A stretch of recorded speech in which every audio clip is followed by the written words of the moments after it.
others with a more secular approach who have also been very successful. Let's take Warren Buffett of Omaha, Nebraska. If you had put $10,000 in 1965 into his company, Berkshire Hathaway, you would have $1 million today. Warren was a chapter in my 1972 book, Super Money, so I've known him a long time. He learned his trade with Ben Graham, the original dean of security analysis at Columbia University. I don't think Warren has ever been on television until this interview, and he has certainly never courted publicity, but recently he got a lot of it when he emerged as the key figure in the takeover of ABC by Capital Cities. Warren will be the largest shareholder of the new company, and his own net worth is now far in excess of $500 million. But when I spoke with him last fall in his office in Omaha, he very characteristically made his investment style seem so perfectly simple. The first rule in investment is don't lose. And the second rule in investment is don't forget the first rule, and that's all the rules there are. I mean, if you buy things for far below what they're worth, and you buy a group of them, you basically don't lose money. Warren, what do you consider the most important quality for an investment manager?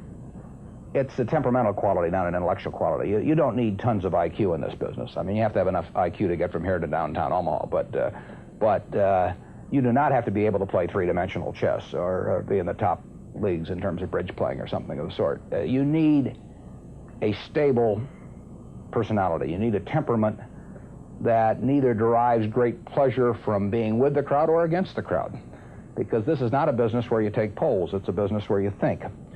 And Ben Graham would say that you're not right or wrong because 1,000 people agree with you. And you're not right or wrong because 1,000 people disagree with you. You're right because your facts and your reasoning are right. Warren, what do you do that's different than 90% of the money managers who are in the market? Certainly most of the professional investors focus on what the stock is likely to do in the next year or two, and they have all kinds of arcane methods of approaching that, but they do not really think of themselves as owning a piece of a business. The real test of whether you're investing from a value standpoint or not is whether you care whether the stock market is open tomorrow. If you're making a good investment in a security, it shouldn't bother you if they close down the stock market for 5 years. All the ticker tells me is the price. Yeah. And I can look at the price occasionally to see whether the price is outlandishly cheap or outlandishly high. But prices don't tell me anything about a business. Business figures themselves tell me something about a business, but the price of a stock doesn't tell me anything about a business. I would rather value a stock or a business first and not even know the price, so that I'm not influenced by the price in establishing my valuation, and then look at the price later to see whether it's way out of line with what my value is.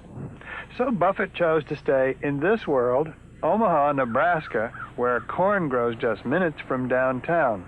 Now, Omaha is a nice town, but nobody claims it's a world financial center. Here, the only thundering herd is actually on 4 feet.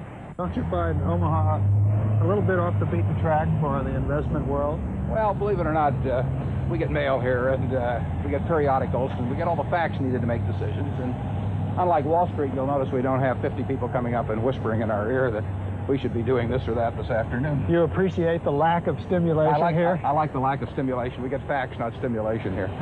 That's terrific. How can you stay away from Wall Street? Well, if I were on Wall Street, I'd probably be a lot poorer. You get overstimulated in Wall Street, and you hear lots of things, and you may shorten your focus, and a short focus is not conducive to long profits.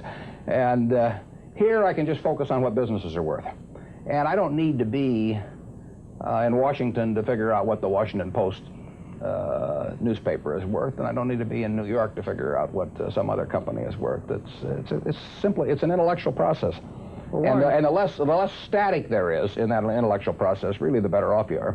What is the intellectual process? The intellectual process is defining your area of competence in valuing businesses, and then within that area of competence, finding whatever sells at the cheapest price in relation to value. And there are all kinds of things I'm not competent to value, but there are a few that I am competent to value. Have you ever bought a technology company? No, I really haven't. In 30 years of investing, not one? I haven't understood any of them. So you haven't ever owned, for example, IBM? Never owned IBM. Marvelous company. I mean, a sensational company, but I haven't owned IBM.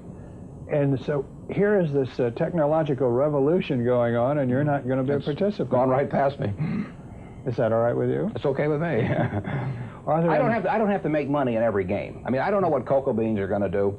I don't, there are all kinds of things I don't know about, and that may be too bad. But why should I know all about them? I haven't worked that hard on them. In the securities business, you literally every day have thousands of the major American corporations offered to you at a price that changes daily, and you don't have to make any decisions. You have to make nothing is forced upon you. So there are no called strikes in the business. The pitcher just stands there and throws balls at you, and if you're playing real baseball and it's between the knees and the shoulders, you either swing or you get a strike called on you. If you get too many called on you, you're out. In the securities business, you sit there and they throw U.S. Steel at 25 and they throw General Motors at 68, and you don't have to swing at any of them. They may be wonderful pitches to swing at, but if you don't know enough, you don't have to swing.